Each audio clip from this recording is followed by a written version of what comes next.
ሰላም እንዴት አላችሁ? የኢትዮ ታይምስ ቤተሰቦች ለሰዓቱ የተመረጡ አዳዲስ መረጃዎች ይዘንላችሁ ቀርበናል። ከመረጃዎቻችን መካከልም የቀድሞ የሰላም ሚኒስትር ዴኤታ አቶ ታዬ ደንደአ በፌዴራል ከፍተኛ ፍርድ ቤት ሐምሌ 30 ቀን 2016 ዓ.ም በዋለው ችሎት ቀርቦባቸው በነበረው ሁለት ክሶች መከላከል ሳያስፈልጋቸው በነጻ ተሰናብተው እንደነበር የሚታወስ ቢሆንም አሁን ግን የዋስትና መብታቸው ተነስቶ ጉዳያቸውን ማረሚያ ሆነው እንዲከታተሉ የፌዴራል ከፍተኛ ፍርድ ቤት ትዕዛዝ መስጠቱ ተሰምቷል። ይህን መረጃ በዜናችን በዝርዝር እናስደምጣችኋለን። በጋምቤላ ክልል ባለሀብቶች ህጻናትን በከብት እየለወጡ በመሆኑ ህገወጥ የህጻናት ዝውውርን ማስቆም እንዳልተቻለ ተገልጿል። በደቡብ ሱዳን በኩል ያለው ድንበር ክፍት መሆኑ በክልሉ ያሉና እድሜያቸው ከ18 ዓመት በታች የሆኑ ህጻናትን በህገወጥ መልኩ ለመውሰድ አመቺ እንዳደረገውም የተነገረ ሲሆን በተለይም ባለሀብቶች ህጻናቱን በከብት የሚለውጡበት ሁኔታ መኖሩ ድርጊቱን እንዳይቆም እንዳደረገው ነው የተመላከተው። ተጨማሪ ይኖረናል። የኢፌዴሪ መከላከያ ሰራዊት በሀገሩና በህዝቡ ላይ የሚመጣን ጠላት በመደምሰስ ጀግንነቱን በተግባር እያስመሰከረ መሆኑን ገልጿል። የምስራቅ እዝ ዋና አዛዥ ሌተናንት ጀነራል መሐመድ ተሰማና የእዙ ከፍተኛ አመራሮች በሶማሌ ክልል ቱሉ ጉሌድ በግዳጅ ላይ የሚገኙ የሰራዊት ክፍሎችን ተዘዋውሮ በተመለከቱበት ወቅት በርካታ አስተያየቶችንና ምክር ሀሳቦችን ለግሰዋል። ዝርዝሩን አጠናክረናል። የአማራ ፋኖ ብሔራዊ ኃይል ንጉስ ሚካኤል ኮር መብረቅ ክፍለ ጦር መካነ ሰላም ወረዳ ላይ ከመንግስት ኃይል ጋር ባደረጉት ውጊያ 15 አስክሬን ሰራዊት ትቶ በመሄዱ ከህዝብ ጋር አስተባብረው መቅበራቸው 35 ቁስለኛ ማድረጋቸው በእስር የነበሩ የአማራ ተወላጆችን ማስፈታታቸውንና መጋዘን ጨምሮ መማረካቸው ተሰምቷል። ይህን መረጃም በዜናችን በዝርዝር እናስደምጣቸዋለን። ለእንጀራ ለዳቦና ለተለያዩ የሸቀጥ ዕቃዎች መጠቅለያነት የሚውለውን ፕላስቲክ ይዞ መገኘት እንደሚያስቀጣ የሚደነግገው አዋጅ ጸድቋል። የደረቅ ቆሻሻ አያያዝና አወጋገድ አዋጅ ማንኛውም ሰው አንድ ጊዜ ብቻ ጥቅም ላይ የሚውል የፕላስቲክ ከረጢት ይዞ ከተገኘ ከ2000 እስከ 5000 ብር እንዲቀጣም ይደነግጋል። ከረጢቱን በተመለከተ ከ50 ሺህ ብር በማያንስና ከ200 ሺህ ብር በማይበልጥ የገንዘብ መቀጮና ከ5 ዓመት በማይበልጥ ጽኑ እስራት የሚያስቀጣ ጉዳይም በአዋጁ ታዟል። በዜናችን በዝርዝር እናስደምጣቸዋለን። በማይናማር በአጋቾች ቡድን እጅ ከሚገኙ 42 ኢትዮጵያውያን መካከል ጫናውን መቆጣጠር ያልቻለ አንድ ወጣት ራሱን እንዳጠፋና ሌሎችን በከፍተኛ ተስፋ መቁረጥ ላይ በመሆናቸው ተመሳሳይ አደጋ ሊከሰት እንደሚችል የተመላከተ ሲሆን አንድ ሰው በድብደባ ምክንያት አይኑን ማጣቱም ተገልጿል። በማይናማር በወታደራዊ ካምፖች ውስጥ በአስቸጋሪ ሁኔታ ከነበሩ 751 ኢትዮጵያውያን መካከል 602ቱ ወደ ሀገራቸው ቢመለሱ 149ኙ አሁንም በካምፖች ውስጥ ናቸው። እነሱን ወደ ሀገራቸው ለመመለስ ድጋፍ እስከሚገኝም መጠበቅ እንደሚያስፈልግ ተነግሯል። ይህ መረጃም በዜናችን በዝርዝር እናስደምጣቸዋለን። ክቡራትና ክቡራን የኢትዮ ታይምስ ቤተሰቦች እነዚህንና ሌሎች ለሰዓቱ የተመረጡ አዳዲስ መረጃዎችን ይዘንላችሁ ቀርበናል። ቻናላችን ሰብስክራይብ በማድረግ የደወል ምልክቷን በመጫንና መረጃውም ለብዙዎች እንዲዳረስ ላይክ በማድረግ እስከ መጨረሻው አብራችሁን ቆዩ።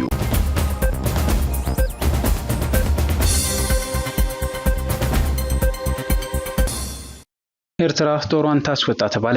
አምባሳደር ዲና ሙፍቲ የኤርትራ ጦር በኃይል ወሮ ከያዘው የኢትዮጵያ ትግራይ ግዛት በአስቸኳይ ለቆ እንዲወጣ የዓለም አቀፍ ማህበረሰብ ጫና እንዲያደርግ አሳሰቡ።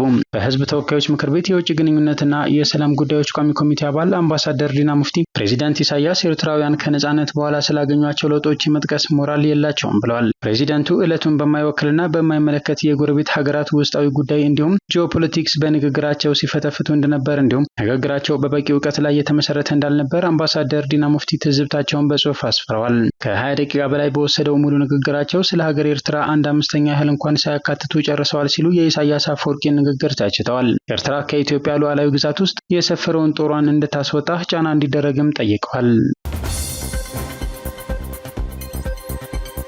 አሻራ ሚዲያ የአማራ ፋኖ ብሔራዊ ኃይል ንጉስ ሚካኤል ኮር መብረቅ ክፍለ ጦር መካነ ሰላም ወረዳ ላይ ከመንግስት ኃይል ጋር ባደረገው ውጊያ በርካታ ሙት ማድረጉንና ስንቅና ንብረቱን መማረኩን ገለጸ።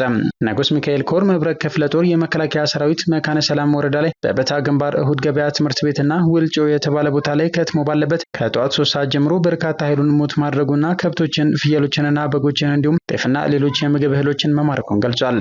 እንዲሁም 15 አስክሬን ሰራዊቱ ትቶ በመሄዱ ከህዝብ ጋር አስተባብረው መቅበራቸው 35 ቁስለኛ እንደሆነበት አመላክቷል። ከበታ እሁድ ገበያ ታስረው ይገኙ የነበሩ የአማራ ተወላጆችን በማስፈታት 50 ኩንታል ጤፍ፣ 12 ፍየል፣ 2 በሬ፣ በርካታ ኩንታል ስኳርና ብስኩት እስከ መጋዘኑ መማረኩን አመላክቷል። በተያያዘ መረጃ በአማራ ፋኖ ብሔራዊ ኃይል ጎጃም ቀጠና የሁለተኛ ተፈራ ዳምጤ ክፍለ ጦር ዮሐንስ አለማየሁ ብርጌድ ለበርካታ ወራት ያሰለጠናቸውን በርካታ ምልምል ፋኖችን አስመርቋል። በምረቃ ስነ ስርዓቱ የብርጌድና የክፍለ ጦር ከፍተኛ አመራሮች ተገኝተው በድምቀት ያስመረቁ ሲሆን በዕለቱ የሁለተኛ ክፍለ ጦር ምክትል ሰብሳቢ አርበኛ አስባሉ ማምላክና የስልጠና መምሪያ ኃላፊው ፋኖ ከፋለ ኤፍሬም ብርጌዱ በዚህ ወቅት ወጣቶችን አሰልጥኖ ለትክክለኛው የአማራ ነጻነት ትግል ማብቃቱን አመስግነው ይህንን ተግባር አጠናክሮ መቀጠል አለበት ብለዋል። የዮሐንስ አለማየሁ ብርጌድ ሰብሳቢ 50 አለቃ ፈንታውን ያዜና ጦር አዛዡ ሻለቃ ዜስማው በበኩላቸው ወጣቶች ሰልጥነው የተመረቁበት መንገድ ትክክል መሆኑን ይህ ትግል እያደገ መምጣቱንና ቀጣይም ሁሉም ሰው ያለውን ጀግንነት ተጠቅሞ ባለው አቅም መዘጋጀት እንዳለበት ገልጸዋል። ተመራቂዎችም ከተመረቁበት ዕለት ጀምረው ከነባር ፋኖች ጋር ወደ ትግል ተቀላቅለዋል ብሏል። በሌላ በኩል የአማራ ፋኖ ቀኝ ጌታ ዮፍታሔ ንጉሴ 6ኛ ክፍለ ጦር የበረሃኛው እጅበላ ሙተራ ብርጌድ ለ6 ወራት ያሰለጠናቸውን የኮማንዶ ሰልጣኞችን በደማቅ ሁኔታ ማስመረቁም ተመላክቷል። በምረቃ ስነ ስርዓቱም የአማራ ፋኖ ብሔራዊ ኃይል ጎጃም ቀጠና አመራር የሆነው አርበኛ አዝመራው ቢያርግልኝን ጨምሮ የክፍለ ጦር አመራሮች ተገኝተዋል ሲል የዘገበው አሻራ ሚዲያ ነው። የኢፌዴሪ መከላከያ ሰራዊቱ በሀገሩና በሕዝቡ ላይ የሚመጣን ጠላት በመደምሰስ ጀግንነቱን በተግባር እያስመሰከረ ነው አለ። የምስራቅ እዝ ዋና አዛዥ ሌተናል ጀነራል መሐመድ ተሰማና የእዙ ከፍተኛ አመራሮች በሶማሌ ክልል ቱሉ ጉሌድ በግዳጅ ላይ የሚገኙ የሰራዊት ክፍሎችን ተዘዋውረው ተመልክተዋል። የሰራዊቱ እዝ በሀገሩና በሕዝቡ ላይ የሚመጣ ጠላትን በመደምሰስ የድል ሰራዊት መሆኑን በተግባር እያስመሰከረ ነው ያሉት ሌተናል ጀነራል መሐመድ ተሰማ ህገ መንግስታዊ ተልዕኳችንን በመወጣት የተገነባንባቸውን ባህሪያቶችና ሴቶችን በማወቅ የምንተገበርና የምናስተገብር ሀገር ወዳድ ጀግኖች ነን ሲሉ ተናግረዋል። ህዝብን ከህዝብ ብሔርን ከብሔር ለማጋጨት ሌት ተቀን የሚታትሩ ጠላቶቻችን ህልማቸውን በማክሰም የህዝባችን መከታነን ያሉት ሌተናል ጀነራል መሐመድ ተሰማ ምስራቅ እዝ በምስራቁ የሀገራችን ክፍል ብቻ ሳይወሰን በተለያዩ አቅጣጫዎች በመሰማራት ኢትዮጵያን ከመፍረስና ከመበተን እየጠበቀ ነው ሲሉ ገልጸዋል። በአካባቢያችንም በተለያዩ ጊዜያት ህዝቡን ለማወክ የሚሰማሩ ጸረ ሰላም ኃይሎችን በመከላከል ከህዝቡና ከጸጥታ ኃይላችን ጋር በመቀናጀት ቀን ከሌሊት በርካታ ስምሪቶችን በማድረግ አሸባሪ ኃይሎችን በማጽዳት የእዙ የሰራዊት አባላት እየከፈሉት ያሉት መስዋዕትነት ህዝባችን አይረሳውም ሲሉ አክለዋል። የምስራቅ እዝ ምክትል አዛዥ ለውጊያ አገልግሎት ድጋፍ ሜጀር ጀነራል ፍቃዱ ጸጋዬ በበኩላቸው በአካባቢው ይደርስ የነበረውን ሁከትና ብጥብጥ በማምከን አካባቢው ፊቱን ወደ ልማቱ እንዲያዞር በማድረግ እዛችን በርካታ ገድሎችን ፈጽሟል ብለዋል። ተቋሙን መመሪያዎች፣ ደንቦችና አሰራሮችን በመተግበር ሀገራዊ ስኬቶችንና ተቋሙ እያስመዘገበ ያለውን መልካም ስራዎችን ለግንባታ መጠቀም አለብን ካሉ በኋላ ከግዳጃችን ጎን ለጎን የተለያዩ ስልጠናዎችን በማድረግ የዝግጁነት ስራችንን ማጠናከር ይኖርብናል ሲሉ ገልጸዋል። በማይናማር በአጋቾች ቡድን እጅ ከሚገኙ 42 ኢትዮጵያውያን መካከል አንድ ሰው ራሱን ሲያጠፋ አንድ ሰው በድብደባ ምክንያት አይኑን ማጣቱ ተገለጸ። በማይናማር በወታደራዊ ካምፖች ውስጥ በአስቸጋሪ ሁኔታ ከነበሩ 751 ኢትዮጵያውያን መካከል 602 ወደ ሀገራቸው ቢመለሱም 149 አሁንም በወታደራዊ ካምፖች ውስጥ እንደሚገኙ መረጃዎች ያመለክታሉ። ከ149 ኢትዮጵያውያን መካከል ከ10 በላይ ሰዎች በከባድ የጤና እክል ውስጥ ሲገኙ 42 የሚሆኑት በአጋቾቹ ቡድን ውስጥ የሰብአዊ መብት ጥሰት እየተፈጸመባቸው እንደሚገኝ ተገልጿል። ወታደራዊ ካምፕ ውስጥ የሚገኙ ታጋቾች በምግብ እጥረትና እንደ ወባ ላሉ ህመሞች እየተዳረጉ መሆኑ ተሰምቷል። ጫናውን መቆጣጠር ያልቻለ አንድ ወጣት ራሱን እንዳጠፋና ሌሎችን በከፍተኛ ተስፋ መቁረጥ ላይ በመሆናቸው ተመሳሳይ አደጋ ሊከሰት እንደሚችል ያላቸውን ስጋት ገልጸዋል። ራሱን ያጠፋው ወጣት የማጭበርበር ስራ ከሚሰራበት ካምፕ ውስጥ የሚኖር ነው የተባለ ሲሆን ሌሎችም በከፋ ስቃይ ውስጥ ናቸው ተብሏል። ታጋቾቹ በሚደርስባቸው ክፉኛ ድብደባና ስቃይ ምክንያት በእጅጉን በጭንቀት ውስጥ እንደሚገኙም በፎቶ መረጃ አያይዘው ተናግረዋል። ያለው ችግርና የወጣቱ መሞት በሁሉም ቦታዎች በመሰማቱ የበለጠ የስነ ልቦናና የአእምሮ ህመም ችግር ሊፈጠር ይችላል ሲሉም ስጋታቸውን ገልጸዋል። ልጆቻቸው በማይናማር የታገቱባቸው ወላጆች ኮሚቴ አባል ምስጋናው አራጋው ከማጭበርበሪያ ካምፕ ወጥተው በወታደራዊ ካምፖች ውስጥ የሚገኙትን 149 ኢትዮጵያውያን ወደ ሀገር ቤት የማምጣት ተልዕኮ ይዞ በቦታው በአካል የተገኘው ልዑክ ተግባሩን ሙሉ ለሙሉ ሳያጠናቀቅ መውጣቱን እንደ አንድ ችግር አንስተዋል። የተመላሾቹን የትራንስፖርት ወጪ ይሸፍን የነበረው ግብረሰናይ ድርጅት የገንዘብ እጥረት ስለገጠመው የአውሮፕላን ትኬታቸውን በራሳቸው መቁረጥ የቻሉ ታጋቾች ወደ ሀገር ቤት መመለስ እንደሚችሉ የአካል ሆነ ግን ድጋፍ እስከሚገኝ መጠበቅ እንደሚያስፈልግ ገልጸዋል። ስለ ጉዳዩ የውጭ ጉዳይ ሚኒስቴርን ሲያነጋግሩ ያገኙት ምላሽም ስራዎች እየተሰሩ ነው፣ ጠብቆ የሚል ነው ሲሉ ተናግረዋል። የውጭ ጉዳይ ሚኒስቴር ቃል አቀባይ አምባሳደር ነቢያት ጌታቸው ባሳለፍነው ሳምንት በሰጡት መግለጫ በህገወጥ የስራ ስምሪት ተታለው ወደ ማይናማር በማቅናት አስጊ ህይወት እየተጋፈጡ ከሚገኙ ዜጎች ውስጥ እስካሁን 700 የሚደርሱትን ወደ ሀገራቸው መመለስ መቻሉን መናገራቸው ይታወሳል። ቃል አቀባዩ በስፍራውም እስከ 1000 ዜጎች በእስርና ማጎሪያ ካምፖች ውስጥ እንደሚገኙ ይገመታል ሲሉም ተናግረዋል። ተጎጂዎቹ ግን አሁንም በስቃይ ውስጥ መሆናቸውን የገለጹ ሲሆን መንግስት በአፋጣኝ ምላሽ እንዲሰጣቸው ጥሪያቸውን አቅርበዋል። የአንድ ብሩን ፕላስቲክ ይዞ መገኘት ከ2 እስከ 5 ሺህ ብር የሚያስቀጣው አዋጅ ጸደቀ። ለእንጀራ ለዳቦና ለተለያዩ የሸቀጥ ዕቃዎች መጠቅለያነት የሚውለውን የአንድ ብሩን ፕላስቲክ ይዞ መገኘት ከ2 እስከ 5 ሺህ ብር የሚያስቀጣው አዋጅ ጸድቋል። ማንኛውም ሰው አንድ ጊዜ ብቻ ጥቅም ላይ የሚውል የፕላስቲክ ከረጢት ይዞ ከተገኘ ከ2 እስከ 5 ሺህ ብር የሚያስቀጣው አዋጅ ዜጎችን በማያውቁት ጉዳይ ለቅጣት የሚዳርግ ነው የሚል ትችት ከምክር ቤቱ አባላት ቀርቦበታል። የህዝብ እንደራሴዎች ምክር ቤት ዛሬ የጸደቀው የደረቅ ቆሻሻ አያያዝና አወጋገድ አዋጅ ማንኛውም ሰው አንድ ጊዜ ብቻ ጥቅም ላይ የሚውል የፕላስቲክ ከረጢት ይዞ ከተገኘ ከ2 እስከ 5 ሺህ ብር እንዲቀጣ ይደነግጋል። ያመረተ ወይም ወደ ሀገር ውስጥ ያስገባ፣ ለገበያ ያቀረበ ወይም የሸጠ፣ ለንግድ ዓላማ ያከማቸ ወይም ይዞ የተገኘ ከ50 ሺህ ብር በማያንስና ከ200 ሺህ ብር በማይበልጥ የገንዘብ መቀጮና ከ5 ዓመት በማይበልጥ ጽኑ እስራት እንዲቀጣ አዋጁ ያዛል።